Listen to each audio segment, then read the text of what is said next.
Hello again, everybody. Welcome to another edition of Premier Investments and Wealth Management, Premier Financial Program. My name is Doug Wagner, your host. I'll introduce the three gentlemen around the table with me to you here in just a moment. But first, I'd like you to ask yourself a question. Do I know what I'm going to be doing for retirement? Am I ready for retirement? Do I know when I'm going to retire? How I'm going to retire? It doesn't matter if you are 25 or 45, even 55. These are questions you probably want to be asking yourself because they can determine your financial future, which is what my friends at Premier Investments and Wealth Management can help you with. They're wealth advisors. If you go to premieriwm.com, you click Get Started, then answer just a few questions. You get a one-page Premier Vision document. And from that, it's your financial roadmap because they want you to have the kind of future you want for your retirement, whether it's maybe a lake house, maybe it's your kids' education paid off, maybe you want to get into philanthropy, maybe you just want to live comfortably. And especially nowadays, as kind of strange as everything is right now, who doesn't want to live comfortably? Get in touch with Premier Investments and Wealth Management and get that done today. They'll give you this one-page Premier Vision document and a no-obligation free meeting in person. They'll do it via Zoom. You can come here. They'll come to you.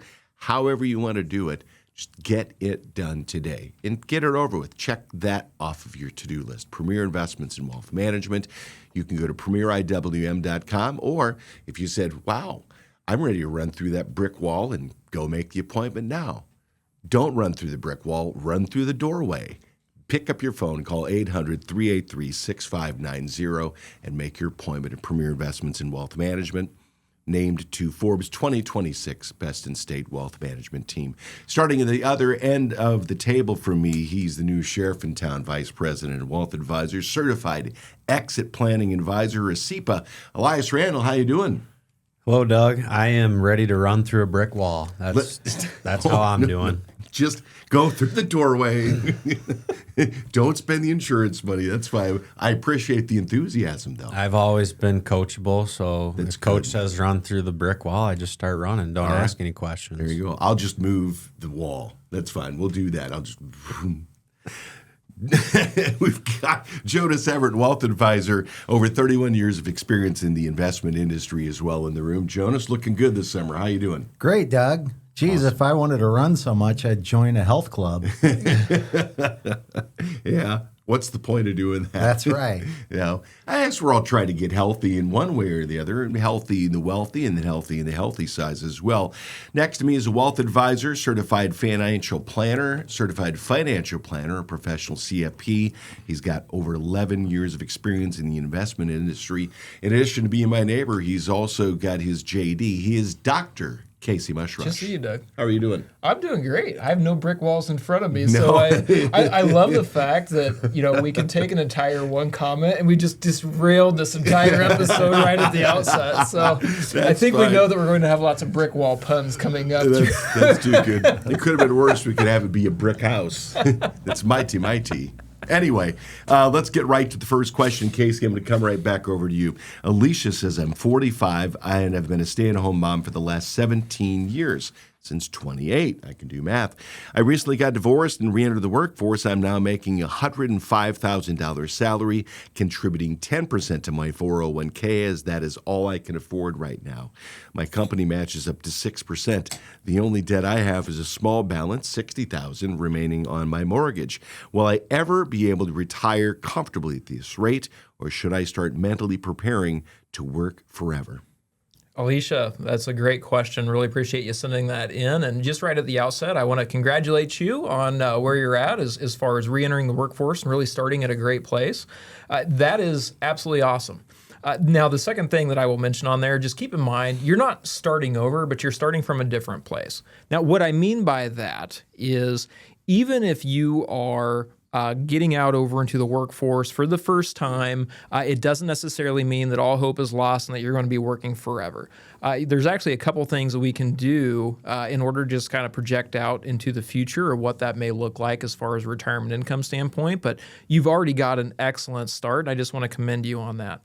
Now, as you mentioned, you spend a lot of time raising family, you spend a lot of time outside the workforce, and really now is the time to start looking forward And there's a couple things that I want to point out. So again, that healthy income that you mentioned, $105,000 a year plus your 10%. So you got about $10,000 of your own money going over to a 401k plus a 6% match, which brings us up, closer to that $16,000, $17,000 range.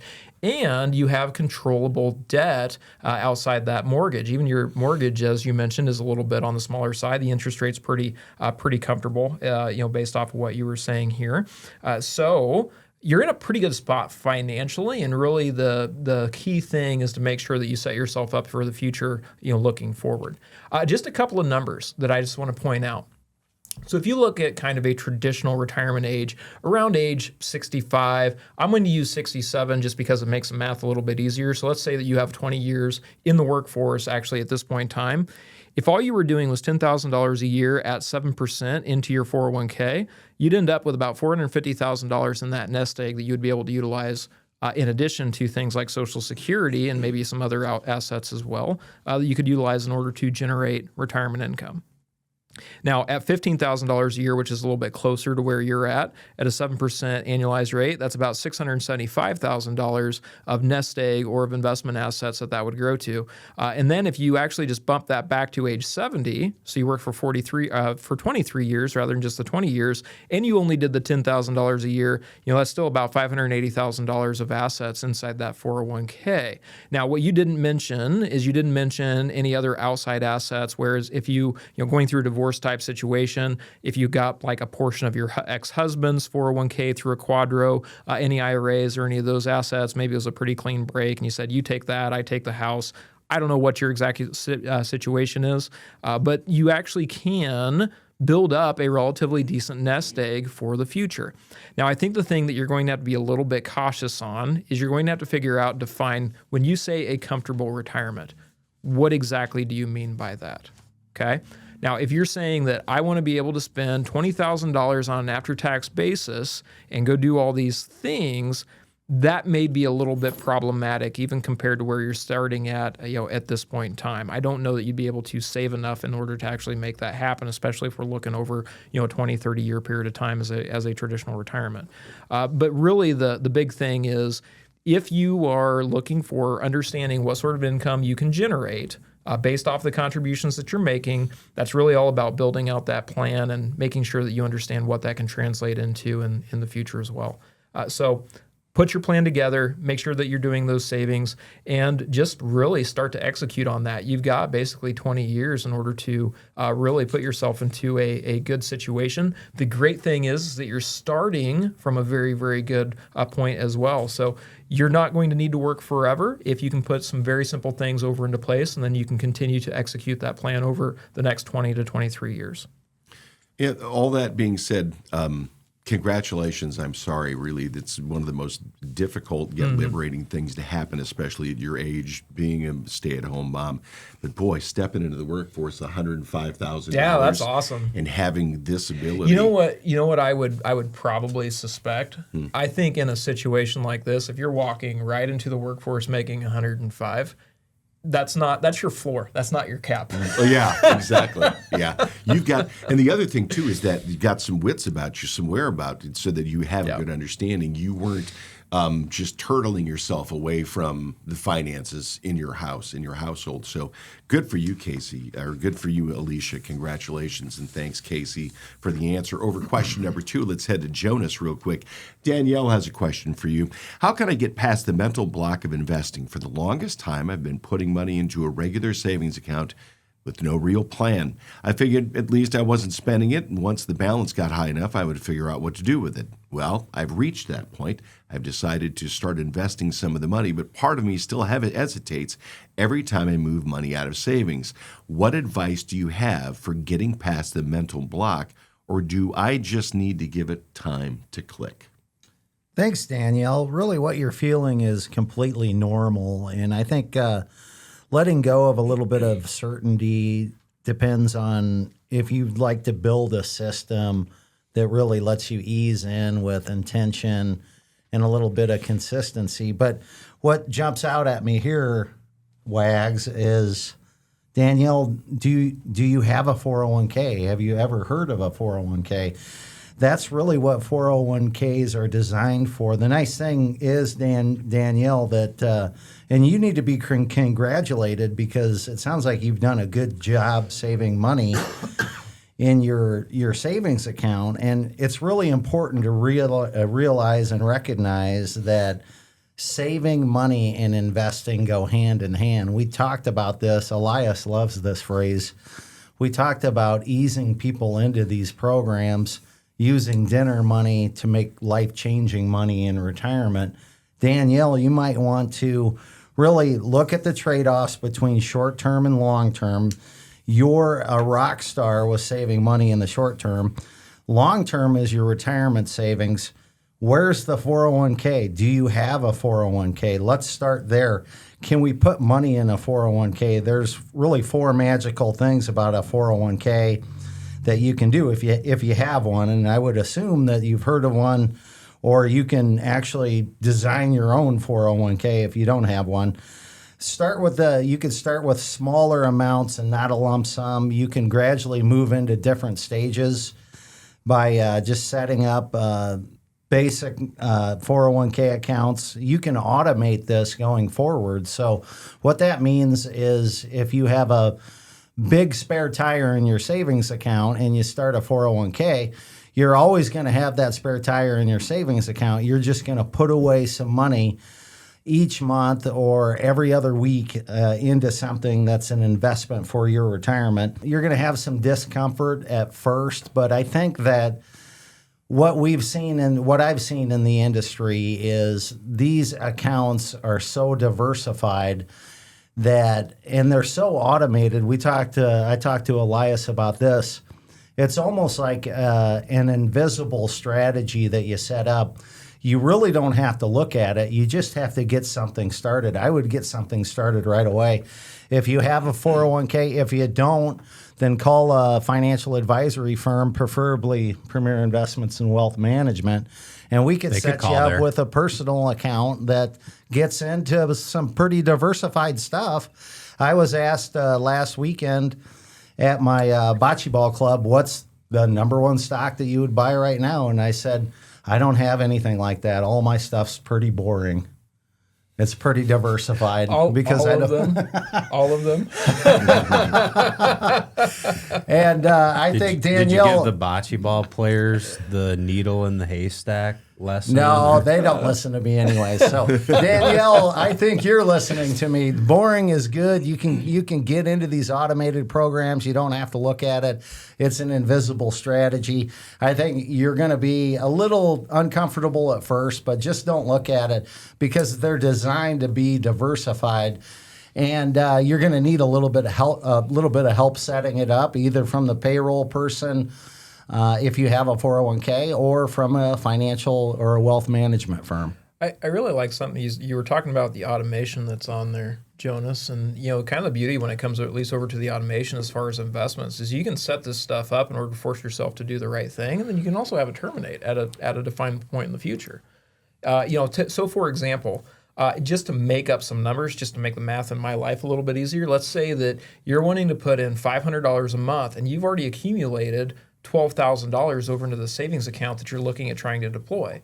Well, to Jonas's point, you don't have to deploy that all immediately. You don't have to just go write a $12,000 check and then do $500 a month. You can actually structure a couple of different periodic contributions. You could have one periodic contribution of the $500 a month that you're intending on saving, and then you could also do an additional periodic contribution of $1,000 a month and have that automatically turn off 12 months from now. Now, what we've just done there is we've actually deployed the entirety of that capital, but we put some parameters around it to say we're going to be stepping into this thing so that you can actually increase your level of comfort without dumping it all over into the market all at once, simply because you're a little bit more unfamiliar with it. Now, mathematically, is it more advantageous to dump it all into the market?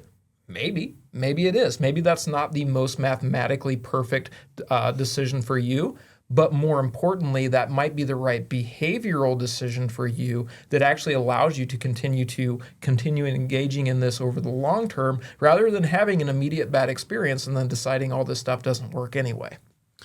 Jonas, a quick aside in response from you, and then we'll move on to the next one. But I was Can watching Can I something get recently. one after yours?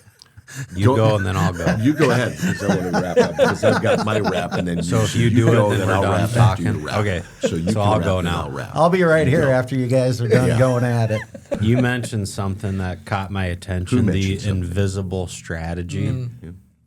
Can you elaborate on the invisible strategy? So is that basically, and when you say that, does that mean 401k, for example? It's automatic, it's systematic, it's regular, and it's not really, if you do it, it's not something that maybe you notice. Is that why it's an invisible strategy? Absolutely. And you tag along with a strategy like that is diversified. Obviously, there's a little work in setting it up, but if you're a conservative investor like I am, you're in very diversified investment programs. You're not in individual stocks. And this is what I was trying to talk about with my league members, that I don't feel comfortable buying individual stocks. I need to have diversified investments, and I need to have that invisible strategy where I'm not looking at it all the time. And I think that's what an invisible strategy is. You don't have to look at it. It's just automatically coming out. And you can basically just plan on having some type of a lump sum whenever you want to look at it or whenever you want to spend it at age 60 or 65. But that's what makes me more comfortable than maybe a slot machine mentality where I went through this during the COVID period when 400,000 Americans opened up brokerage accounts during the spring of 2020 when the world was shut down. I was one of those that bought individual stocks, and I was looking at my stocks all the time. And then it dawned on me, these are retirement accounts. I shouldn't be looking at it all the time. And it took me 6 to 8 months to wean myself off of that. I talked to you about that, Doug. You were kind of my shrink. You helped me. I think you hypnotized me or Tell something. me about your childhood. You had that flashlight from the Men in Black. And you just reprogrammed my These memory. are not the but- ETFs you're looking for. yeah, exactly. So that's what invisible strategy We is. just crossed genres right there in one sentence, I think. We did. I wanted to get something real quick, and I apologize, but I was watching something the other day. We were talking about a quarterback for a professional team who was okay. Maybe they got to the playoffs, and maybe they get there, and they play well, but they just didn't hit it till finally one of his fellow players came up to the quarterback and said, "You know what? You don't take enough calculated risks, and because you don't do that, you will never be a champion, and this team will never win a championship." So you need to evaluate how you're going to do this. Now, that's part of investing too, is that what you're doing is it is sort of a calculated risk, especially like you get older. I think that Danielle's afraid of that at this point because she's somewhere where she's got zero risk at this point. How do you work with somebody to get them to the point where they're not afraid to take that next step? Very slow baby steps, very small amounts into very diversified programs, and something that she doesn't have to watch all the time. She doesn't have to check all the time. And segment her time frames into short term. She's done a great job at the short term bucket. And then let's set up some retirement. Gotcha. Premier Investments in Wealth Management. If you go there, you click on Get Started, you answer a few questions, you get a one-page Premier Vision document. You can make an appointment with them right then. They'll schedule it with you. Free, no obligation appointment. You sit down, they'll go over the document with you. But maybe is just as important as that at Premier Investments in Wealth Management website, premieriwm.com. They have something called the Investor's Guide Series, both for Danielle and Alicia. You want to go check out the 10 Critical Steps Guide. And if you're just watching, you're like, okay, what's all this stuff about? Downloadable information ready to go for you, premieriwm.com. Call for your appointment, 800-383-6590. Premier Investments in Wealth Management named to Forbes 2026 Best In-State Wealth Management Teams. For you, Elias, Dennis wants to know, is there a difference between an emergency fund and a sinking fund, or can it all still be just one pool of money? I know what emergency funds are, but lately I've been hearing a lot about needing sinking funds for those things like car and home repairs. In my mind, those things would come from the emergency fund, but should there be separate sinking and emergency funds? You absolutely can separate those items. And the way we think of it would be emergency funds are for the unexpected. Sinking funds are for the expected. Now, just because they're expected doesn't mean they'll happen at a set cadence. Those expected expenses could be irregular, like car repairs. So if you drive a car and you spend $2,500 every year for maintenance, you could build a sinking fund to cover those expenses. But do you know when the alternator's going to go out? No, but it could, right? So the bottom line between emergency fund and sinking fund to me is emergency funds are for the unexpected. So that's more of a crisis. That could be you get laid off at work. It could be that you were diagnosed with a critical illness. Those are emergencies, things you don't see coming. Sinking funds, things you can plan for in advance. Another easy one would be holidays. I know the Christmas sinking fund's very popular for a lot of families. We all know when it is. We all know it's expensive. So that one's easy to get prepared for.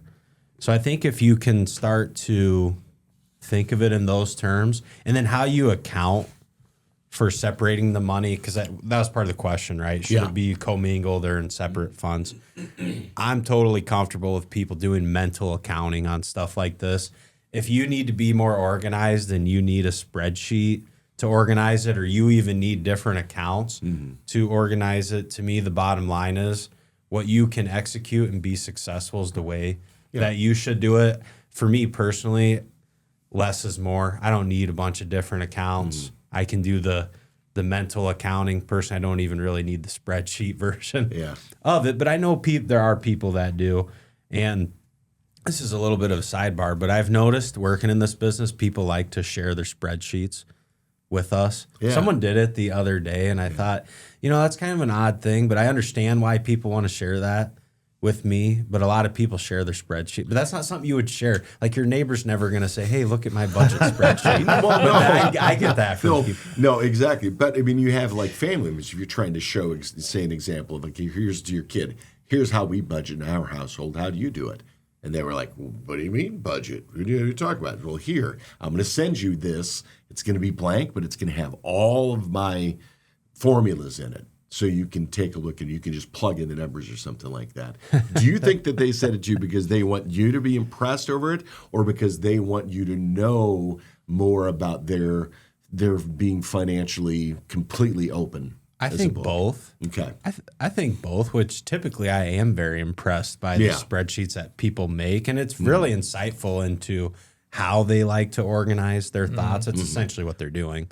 So I think it's both. I think they want me to understand how they think about their money. And I think I always compliment someone when they show me their spreadsheet, because that's probably, that's a little, I don't know, intimidating is probably too strong of a word, but it's like, I'm going to show this person how I organize my finances. Maybe they'll tell me it's a bad way to do it. Yeah. Which I would never say that, because it's obviously working for you. It could be that Excel puts the X in sexy. Sure.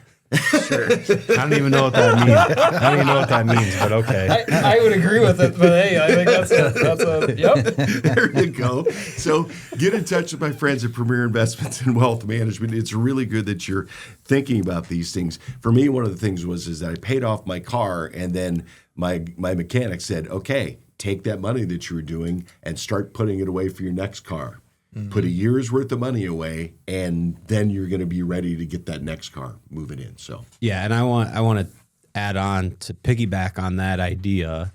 So car repairs and home maintenance, although you can use your emergency money for those are not emergencies. Yeah, those are not true emergencies. If you live thinking I'm never going to have to spend money on my vehicle, and I'm never going to have to spend money on home maintenance, that's kind of a false sense of security. Those are car repairs and home maintenance are predictable events in your life. You cannot predict when they will happen, but it is predictable that they will happen. And you don't need to own a home either, because if you don't own the home, then odds are you don't have that home maintenance.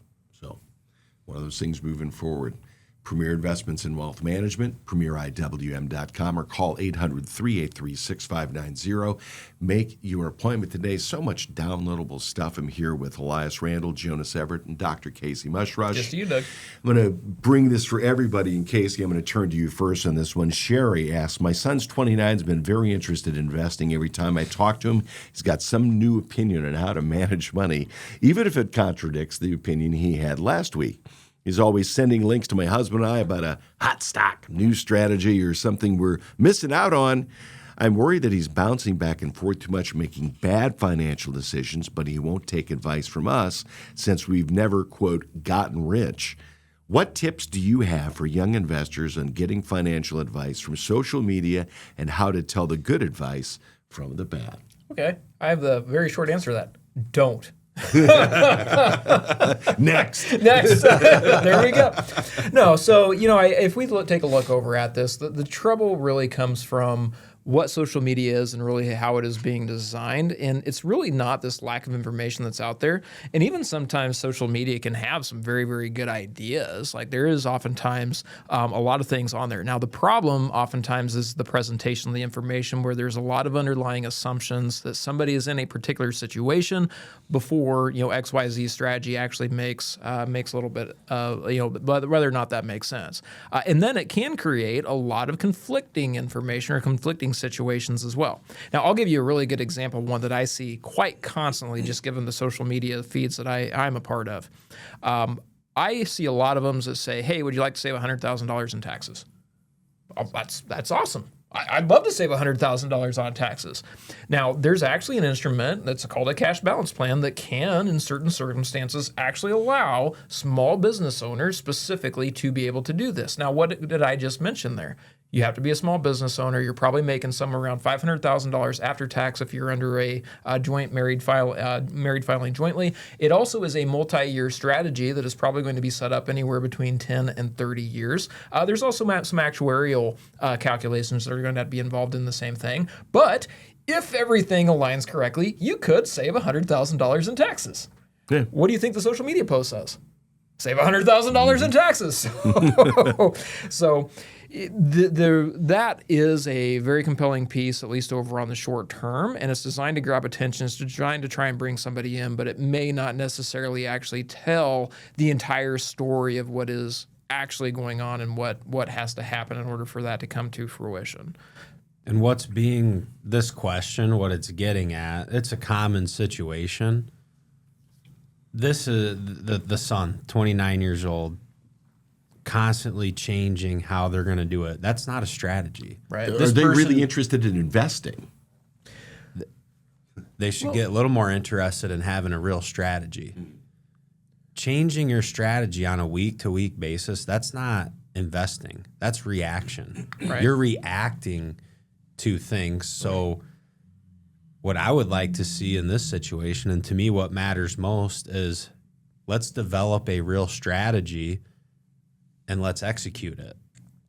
But if it's every week, it's a new idea and it's contradictory from the thing that was said before, that's a reaction. That's not a strategy. Yeah. There's no professional running money that changes their big picture thoughts on how they do it every single week.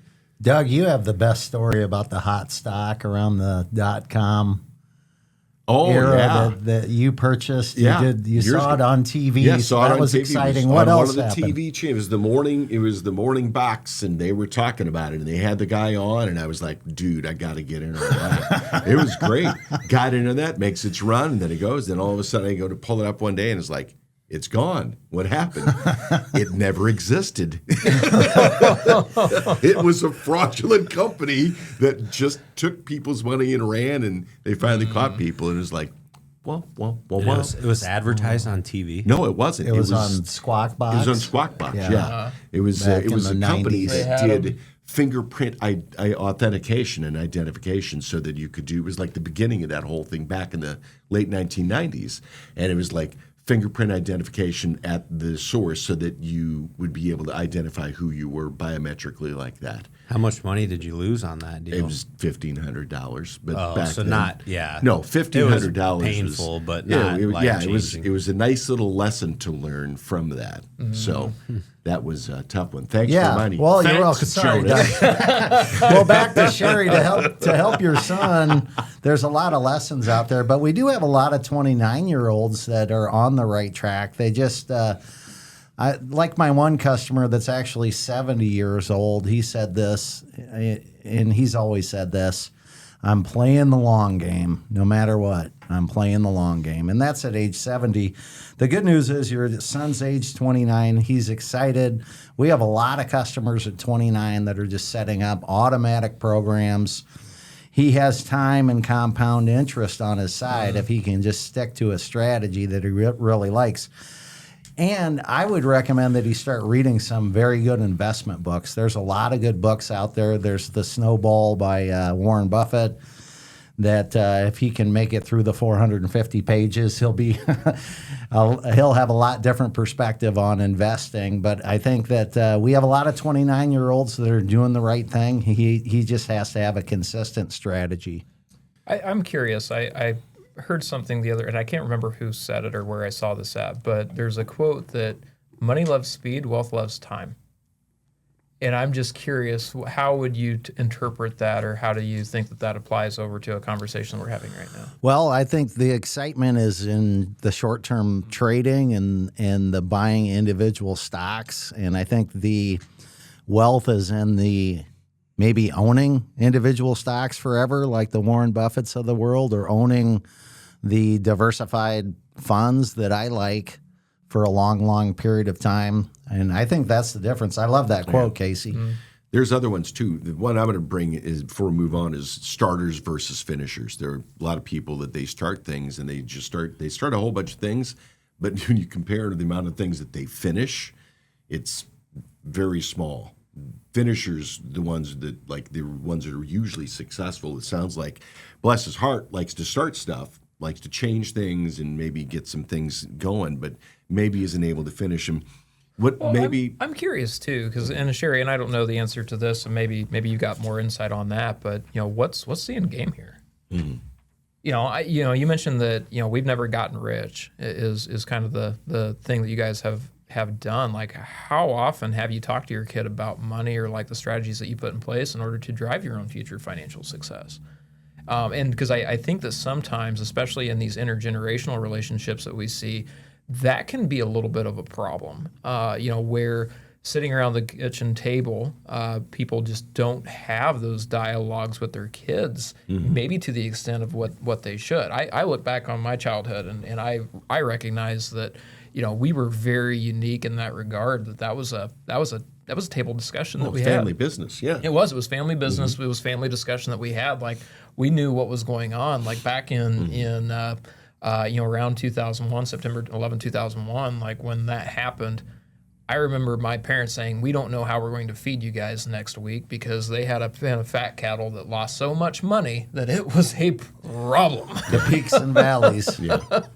Yep. So, there's these interesting conversations that I'm, what is the end game that your son's looking for? Is it just for the sake of making money? Is it trying to actually generate retirement income? Is it that he somehow feels inadequate or has some level of discomfort with where he's at in life, and all he's just doing is trying to chase the next big thing? I don't know the answer to that, but I do think that there's some interesting conversations that could be had and could be gleaned just by sitting down and having those conversations on that, and actually letting them know, well, here's actually where we're sitting at, and maybe that's a good thing, maybe it's a bad thing, depending on where you're sitting at or position. But here's what we would do differently if we could go back and redo it and explain those things to them, rather than following these different items. Sherry, there's a lot of good stuff that's out there. What these fellows have talked about is one thing, and it's all good stuff on the board. PremierIWM.com.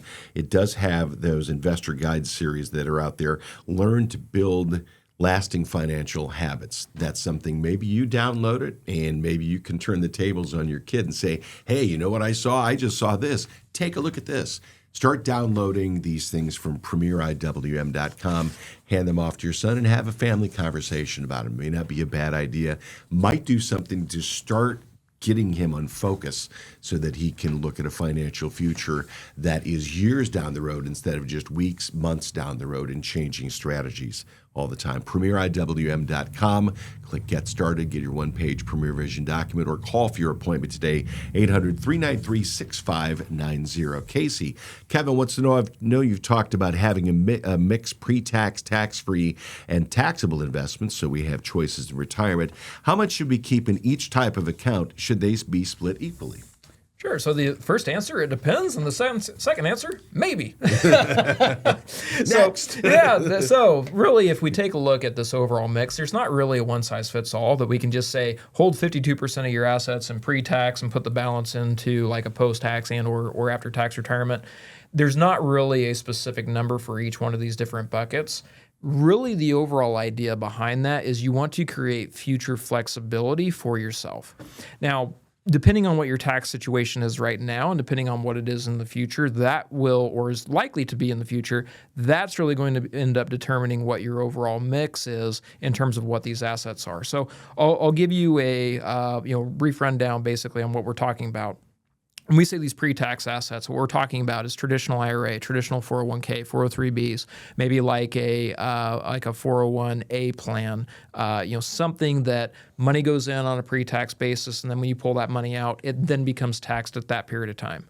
Tax-free, or like a Roth account, so whether it's a Roth 403b or Roth 401k or a Roth IRA, you put that money in, you don't get any tax deductions, but when you pull it out, it is tax-free. And then there's taxable accounts, so a brokerage account or an investment account or a non-retirement account.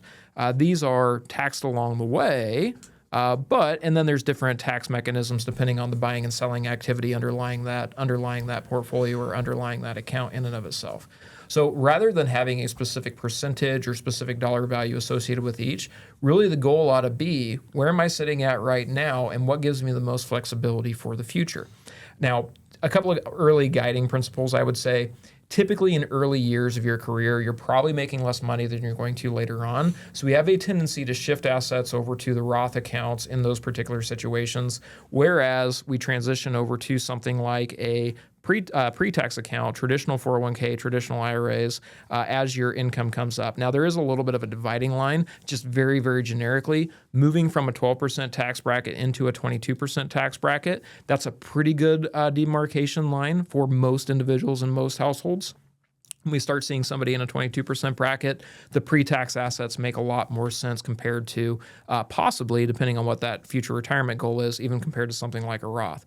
And then supplementing with those taxable assets or those non-retirement assets is certainly something that helps to fill in some of those gaps, give you early access over to dollars as well.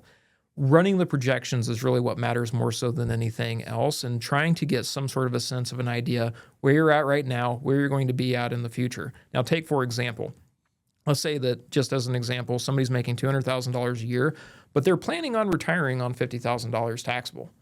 Well, that's very different tax brackets. That particular situation suggests that they're actually more advantaged of utilizing a lot more pre-tax funds and utilizing traditional IRA funds because they're in a higher tax bracket right now compared to when they're going to be over in retirement.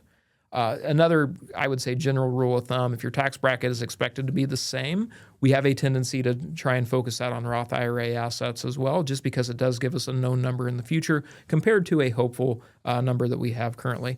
All that being said as well, we utilize the tax code as it is written, not the tax code that I want, not the tax code that I fear, but tax law as it actually exists today when we're running through a lot of these different scenarios. So ultimately, it's not about having a specific percentage into any one of these different accounts. It's about running through an analysis to figure out what actually works for you and what creates the most amount of flexibility for your particular situation in the future. Kevin, a good idea to go to premieriwm.com, click Get Started, answer the questions, and get that one-page Premier Vision document. The free meeting that you have, they'll come to you. You can come to them. They'll do it over the internet as well, however you want to do it. But you will get that document and take take it with you. It's sort of a roadmap for your financial future that they can use. You sign on with them. They will work with you in order to help your financial future become more clear each and every single day. PremierIWM.com or call 800-383-6590. Premier Investments and Wealth Management, named a Forbes 2026 Best in State Wealth Management Team. Jonas, over to you for a question from Joe. My wife and I both have high-paying jobs. We don't have kids and don't plan to. We're struggling with determining how much to save since leaving money for heirs isn't a consideration. We know we should lean toward the side of oversaving. Leaving money to a charity or nieces and nephews is better than running out. But we also want to enjoy life as much as we can now. How much should we be saving, and should we adopt Doug Wagner? Do not adopt Doug, Joe, whatever you do. Great question. Good try, Doug. Good try, Wags. Great question, Joe. I think that instead of maybe saying how much you should save, let's concentrate on what your wife and you will be doing in the future as far as your lifestyle. And let's give yourself a little bit of permission to make a blueprint and a permission to actually enjoy some of this money. The good news is we don't know what your age is, but the good news is you both have high-paying jobs. I'm not going to call you a dink, but that's how I remember your type of situation. Dual income, no kids.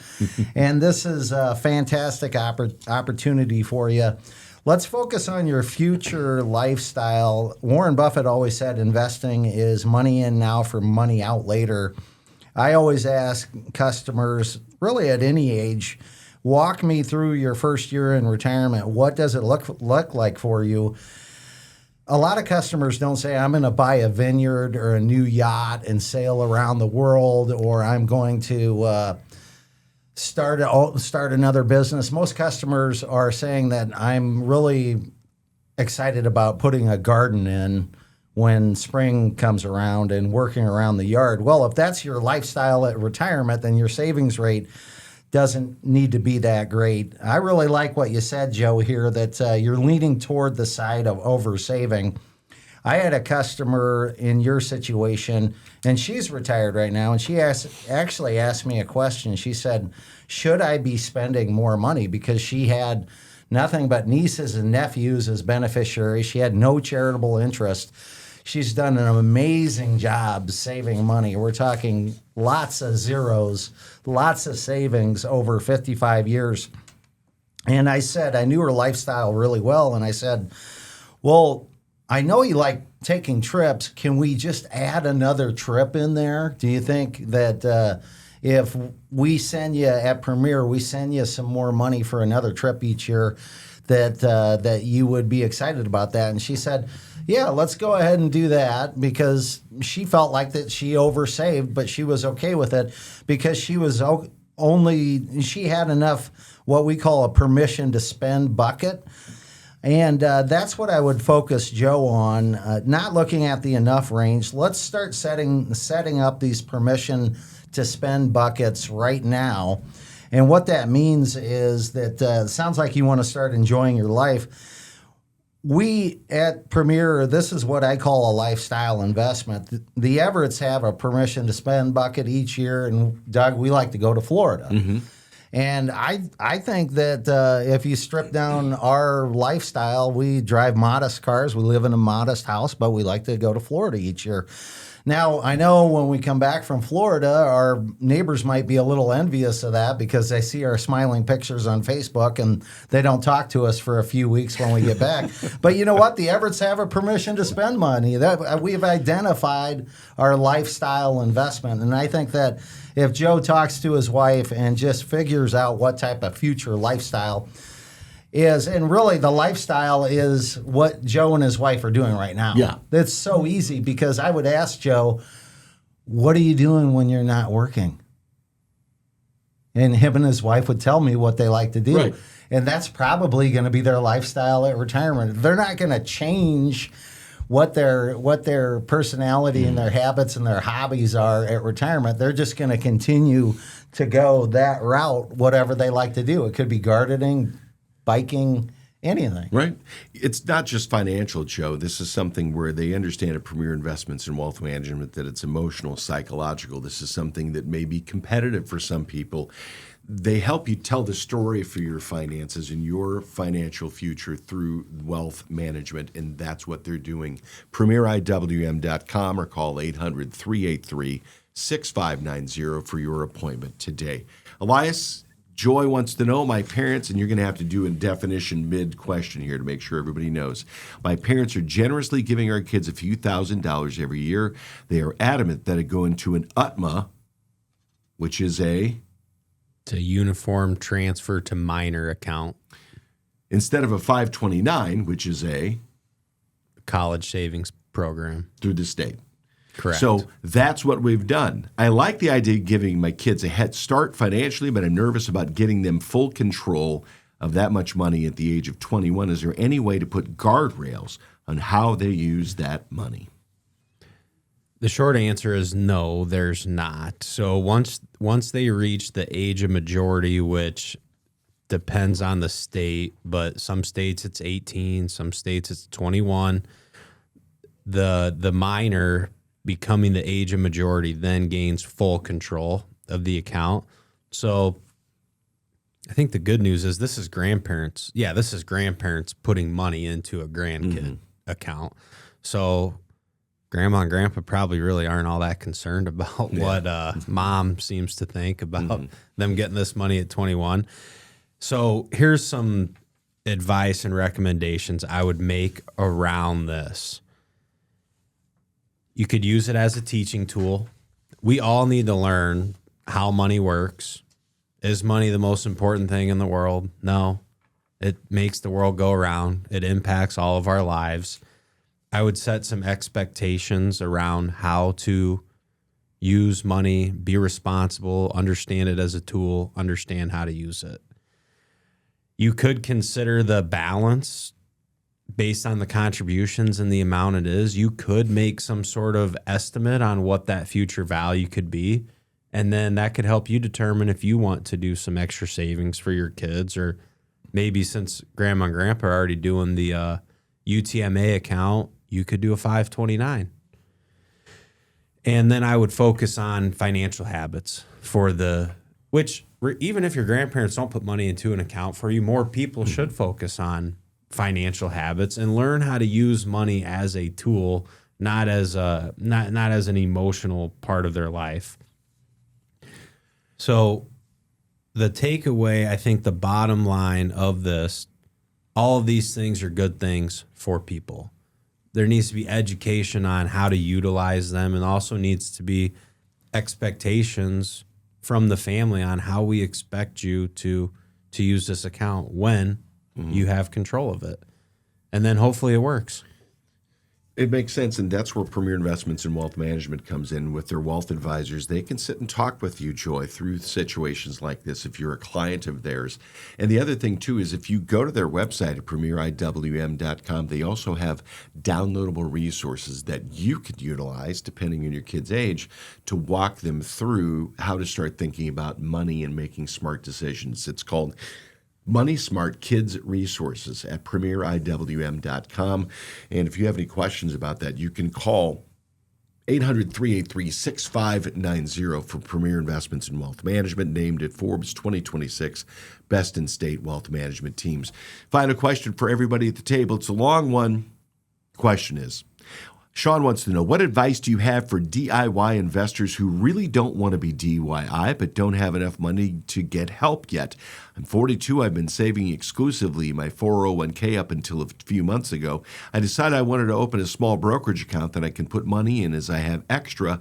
I met with a financial advisor that my parents use, but they have a minimum account size of $50,000. And it might be a year or more before I have that in my brokerage account. So opened my own account online and been putting money into it, but I don't really know what I'm doing. Is it a bad idea just to pick a popular fund and leave it there until I have enough to get help from an advisor? Out to the table. Who wants to take first crack at this one?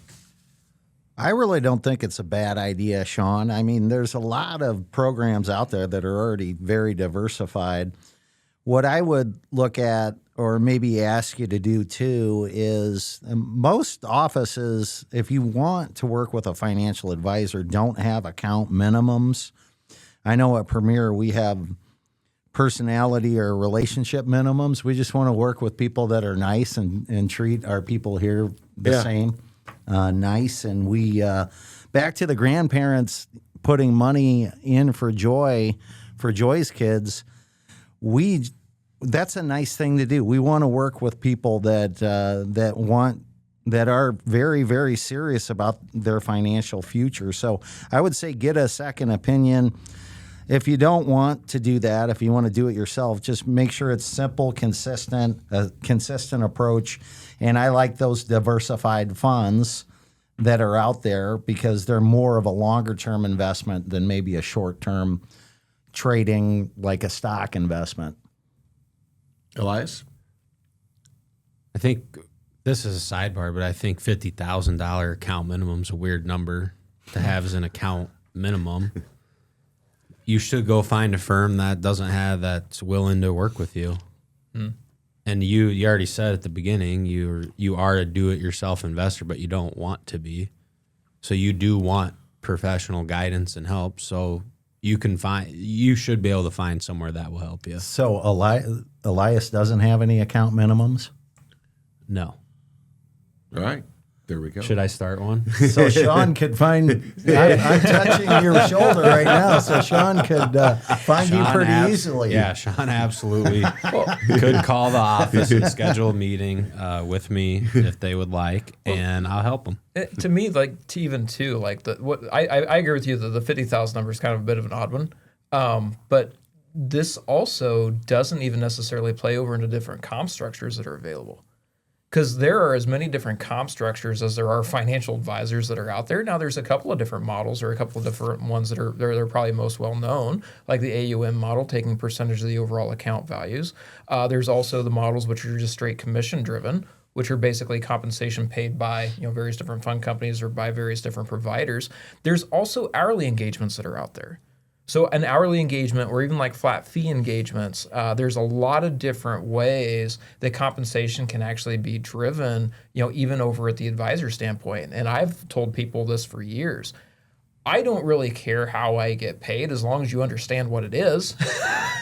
Understand we don't do any of this stuff for free, but if we're underneath an hourly engagement, which is a pretty common thing, especially if somebody's in maybe a smaller account type setup or they're wanting like 401k specific help and they don't have things that we can actually help manage, we can do hourly engagement or we can do flat fee structures on project work basis over on something like that.